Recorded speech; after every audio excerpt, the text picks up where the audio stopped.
이번 분석을 시작하기 앞서 투자 판단의 최종 책임은 투자자 본인에게 있다는 점을 명확히 말씀드립니다. 저희는 단순 참고용 정보나 분석을 제공할 뿐 특정 종목이나 섹터에 대해 매수나 매도를 절대 추천하는 것이 아닙니다. 자, 비트코인 채굴 기업으로 잘 알려진 회사죠. 비트팜스, 티커로는 BITF. 아마 많은 분들이 들어보셨을 겁니다. 네, 그렇죠. 한때 비트코인 랠리와 함께 굉장히 주목받았던 기업이니까요. 맞아요. 그런데 오늘 저희가 들여다볼 자료들을 보니까 이 회사가 지금 정말 거대한 변화의 한가운데 서 있더라고요. 2025년 11월 18일 기준으로 주가가 2.75달러로 마감했는데 이 숫자 뒤에 숨겨진 이야기가 정말 흥미롭습니다. 아, 그 AI 인프라 기업으로의 전환 말씀이시죠? 네, 바로 그겁니다. 단순히 디지털 금광, 그러니까 비트코인만 캐는 회사가 아니라 AI 시대의 핵심 인프라를 책임지는 기업으로 완전히 탈바꿈하겠다는 거대한 계획을 내놨어요. 사실상 회사의 정체성을 바꾸는 수준의 계획이죠. 그래서 오늘 저희의 목표는 명확합니다. 최근에 발표된 아주 실망스러운 실적, 그리고 그 이면에 숨어 있는 이 대담한 변신 계획을 아주 샅샅이 파헤쳐보는 겁니다. 과연 지금의 위기가 장기적으로 봤을 때 정말 엄청난 기회가 될 수 있을지 그 가능성을 한번 따져보겠습니다. 네, 보내주신 자료들을 보면 딱 전환기 성장주, 영어로는 턴어라운드 성장주의 교과서 같은 모습을 보여주고 있어요. 뭐랄까, 단기적인 실적 악화라는 고통과 AI 인프라 기업이라는 아주 장기적인 비전이 정면으로 충돌하는 바로 그 지점인 거죠. 흥미롭네요. 단계적인 고통과 장기적인 비전의 충돌이라. 네, 그래서 오늘 재무 상태부터 시작해서 시장에 아주 엇갈리는 반응, 그리고 이 계획의 성공 가능성과 또 숨겨진 위험 요인들은 뭔지 아주 깊이 있게 들여다보겠습니다. 좋습니다. 그럼 바로 본론으로 들어가서 현재 상황부터 짚어보죠. 2025년 3분기 실적이 나왔는데 시장 기대를 완전히 박살냈다고요? 박살냈다는 표현이 전혀 과하지 않습니다. 구체적인 숫자를 보면 상황이 더 명확해지는데요. 네, 숫자부터 한번 보죠. 3분기 매출이 6,925만 달러였는데 이게 시장 예상치보다 무려 22%나 낮은 수치예요. 22%요? 와, 그건 그냥 조금 못했다 수준이 아니라 뭔가 사업 계획에 큰 차질이 있었다고 봐야 하는 거 아닌가요? 맞습니다. 보통 한 자릿수 차이만 나도 어닝 쇼크라고 하는데 22%면 정말 큰 차이죠. 매출만 그런가요? 보통 매출이 저 정도면 이익은 더 안 좋을 텐데요. 정확하게 보셨어요. 수익성은 더 심각했습니다. 주당 순손실이 0.08달러로 나왔는데요. 시장에서는 기껏해야 0.02달러 손실을 예상했었거든요. 잠깐만요. 그럼 예상보다 손실폭이 4배나 컸다는 거네요? 네, 바로 그겁니다. 그러니 시장 반응은 불보듯 뻔했죠. 실적 발표 직후에 개장 전 거래에서 주가가 14% 넘게 폭락했습니다. 시장이 이건 아니다라고 보낸 아주 차가운 경고잔이었던 셈이죠. 와, 매출, 이익 전부 다 놓쳤으면 그냥 최악의 성적표라고 봐야겠네요. 그런데 이런 보고서에서 긍정적인 면을 찾아볼 구석이 있긴 한가요? 보통 이런 건 다 안 좋게 마련인데. 그게 바로 이 상황을 재밌게 만드는 지점입니다. 전체 성적표는 정말 엉망인데 그 안에 딱 한 줄, 아주 중요한 긍정적인 신호가 숨어 있었어요. 오, 그게 뭔데요? 바로 계속 운영 사업 부문의 매출이 작년 같은 기간보다 156%나 증가했다는 점입니다. 계속 운영 사업 부문이요? 그게 정확히 뭘 의미하는 거죠? 좀 생소한데요. 회사가 앞으로 집중하겠다고 정한 핵심 사업 영역을 말하는 겁니다. 그러니까 앞으로 정리할 사업들은 실적이 나빴지만 정작 앞으로 밀고 나갈 주력 사업에서는 폭발적인 성장을 이뤄냈다는 뜻이에요. 아하, 그렇군요. 그럼 이건 회사의 성장 엔진 자체가 꺼진 건 아니라는 아주 중요한 신호로 해석할 수 있겠네요. 네, 정확합니다. 전체 그림은 어두운데 미래를 책임질 심장만큼은 여전히 아주 힘차게 뛰고 있다는 얘기죠. 알겠습니다.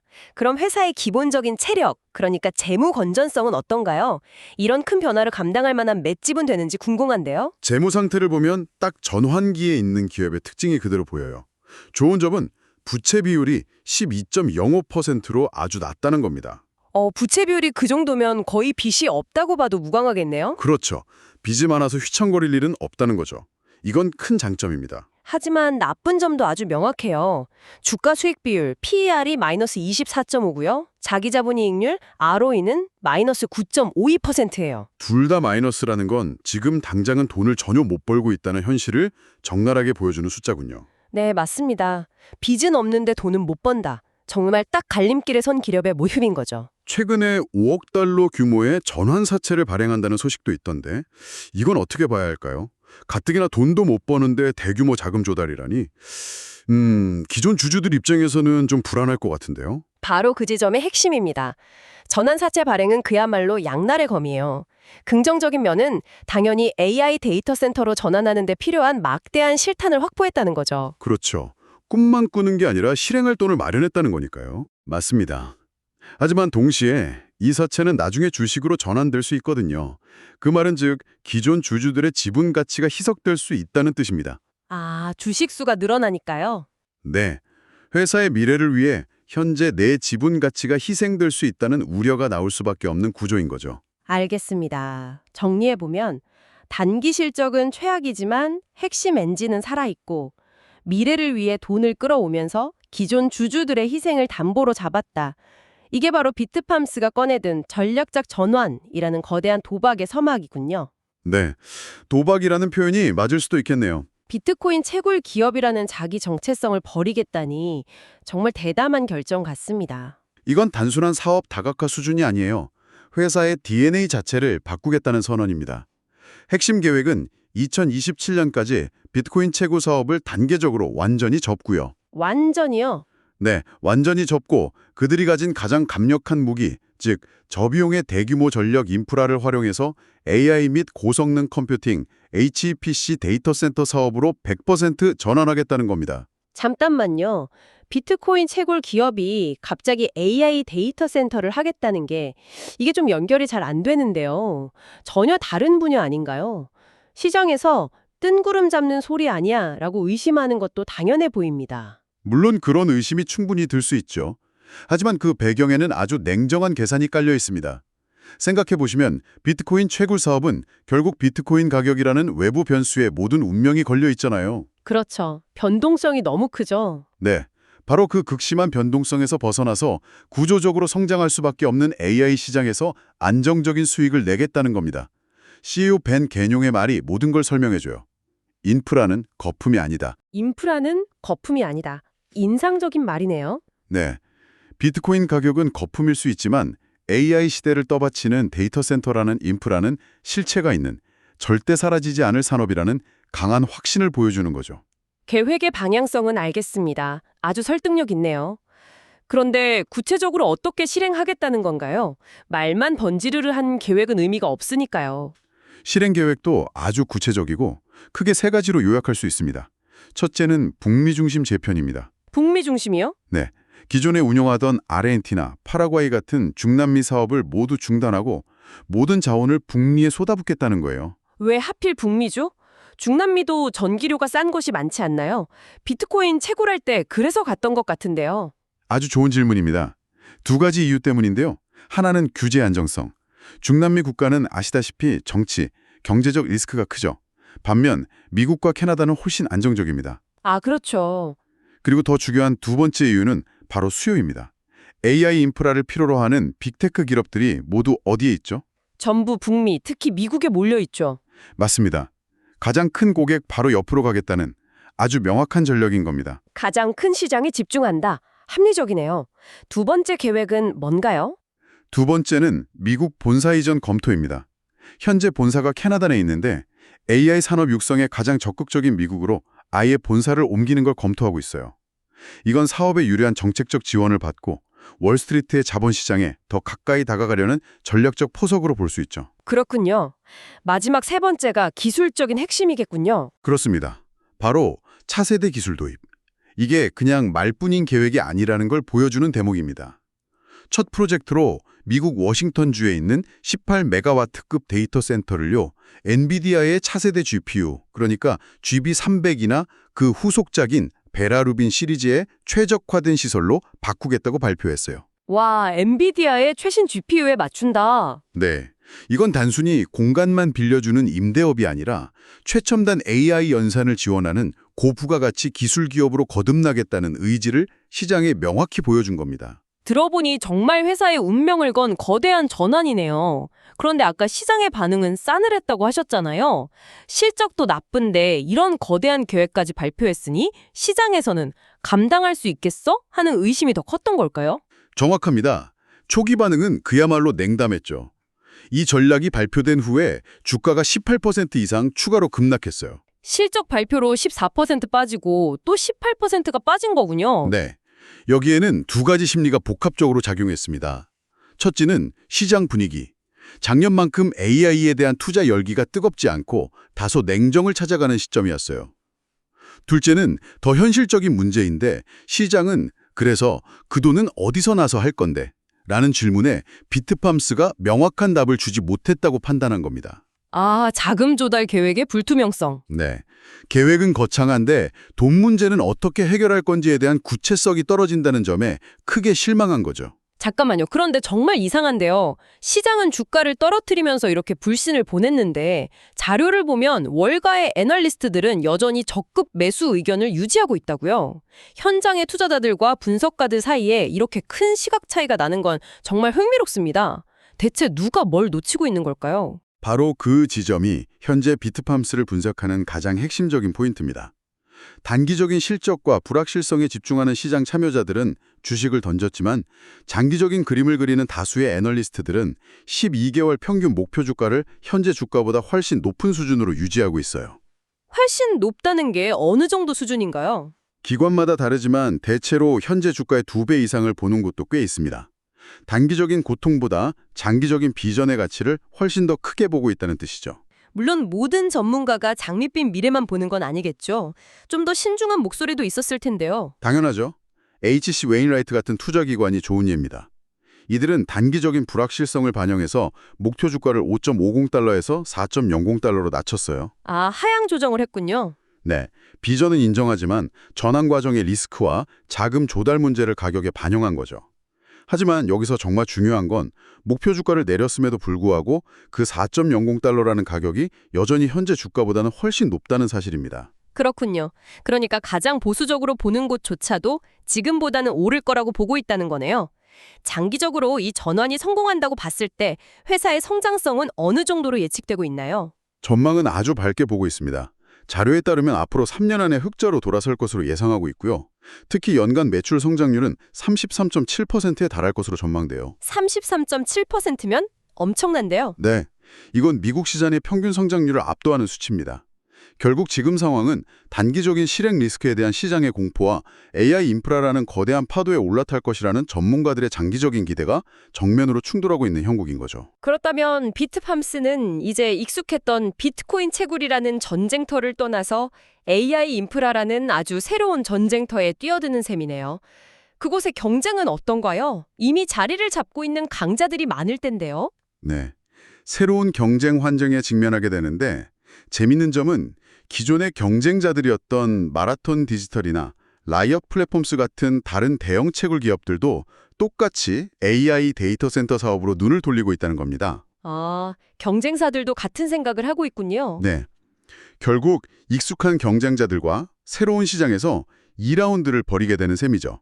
경쟁이 더 치열해지는 겁니다. 그렇다면 정말 중요한 질문이 나오네요. 다들 비슷한 방향으로 가고 있다면 비트팜스가 이 치열한 경쟁에서 이길 수 있는 차별점, 그들만의 필살기는 대체 뭘까요? 바로 저렴하고 친환경적인 전력입니다. 전력. 네, 비트팜스의 가장 큰 경쟁 우위는 비트코인 채굴 시절부터 수년간 다져온 캐나다와 파라과이의 수력 발전을 기반으로 한 압도적인 저비용 전력 확보 능력입니다.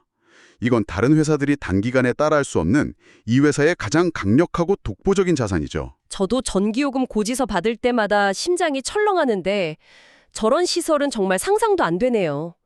AI 데이터 센터 운영에서 전기료가 그렇게나 중요한가요? 중요성을 넘어 사실상 전부라고 할 수 있습니다.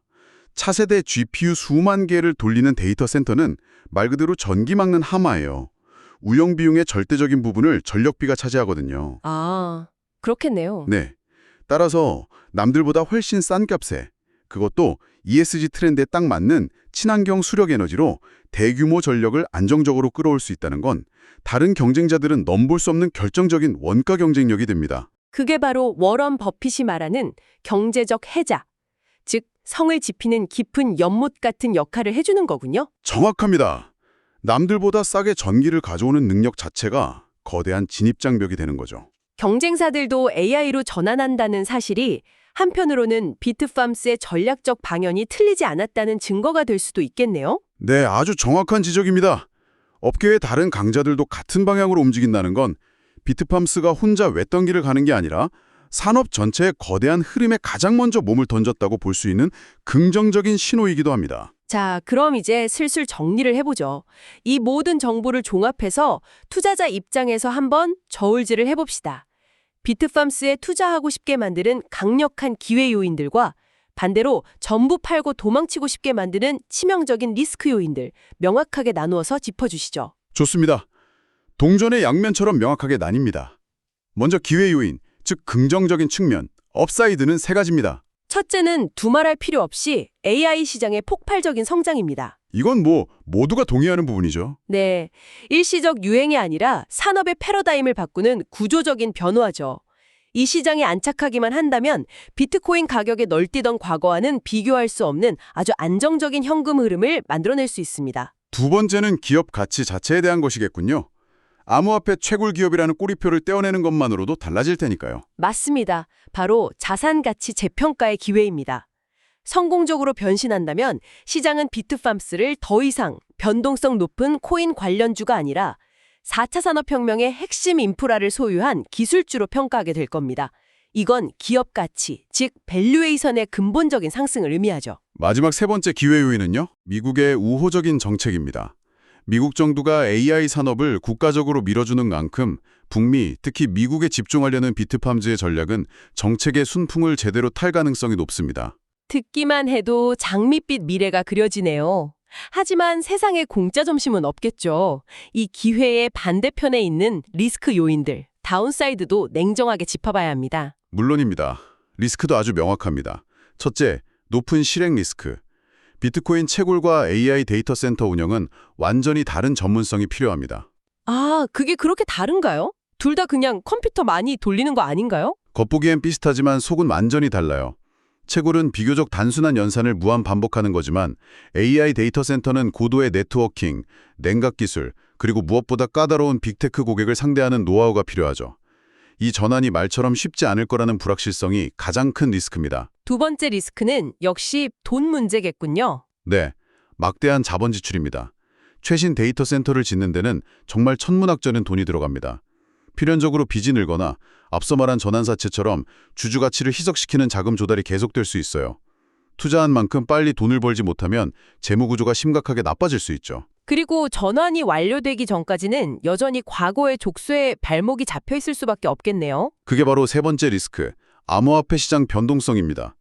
2027년까지는 어쨌든 채굴 사업을 유지하니까요.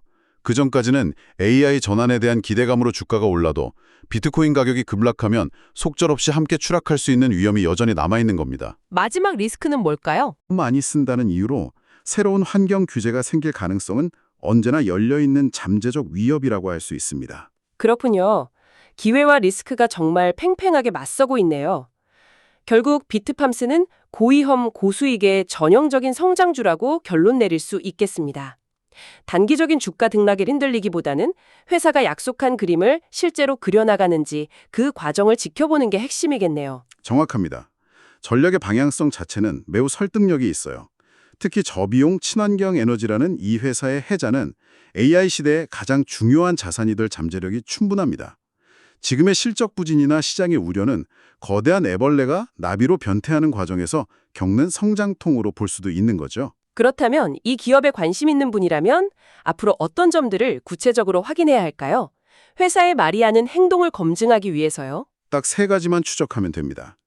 첫째, 새로운 AI나 HPC 고객 계약을 실제로 따내는지, 전환하겠다는 말 대신 진짜 계약서를 가져오는지 봐야 합니다. 그렇죠. 결과물로 보여줘야죠. 둘째, 워싱턴 데이터 센터를 시작으로 한 전환 프로젝트가 계획대로 차질 없이 진행되는지 그 속도를 확인해야 하고요.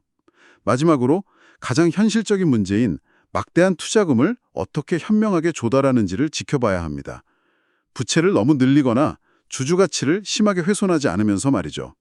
이 세 가지를 계속 확인하면서 장기적인 관점으로 접근하는 것이 현명합니다. 오늘 정말 깊이 있는 분석이었습니다. 이 모든 논의를 마무리하며 여러분이 생각해 볼 만한 질문을 하나 던져드리겠습니다. 비트팜스의 이 담대한 도전이 성공한다면 투자자는 단순히 디지털 금광의 주주에서 4차 산업혁명의 핵심 동력인 데이터와 연산 능력이라는 새로운 석유를 공급하는 인프라의 주인이 되는 셈입니다. 당신은 이 전환의 어느 지점에서 리스크를 감수하고 기회에 베팅하시겠습니까?